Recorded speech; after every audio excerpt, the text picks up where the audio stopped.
2025. Please raise your right hand and repeat after me. I state your name.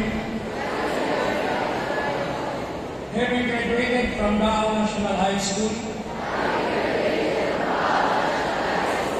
and having become a member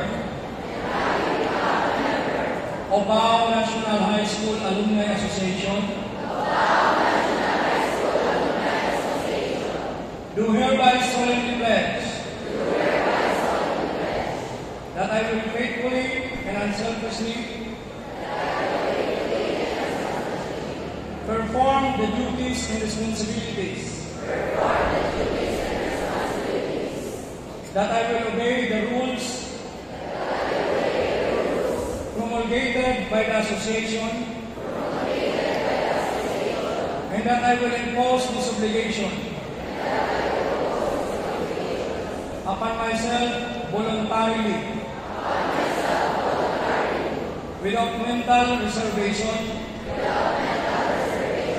and purpose of evasion, for the sake of my alma mater. Pakibaba po ng kanang kamay. Congratulations po sa inyo. Welcome po.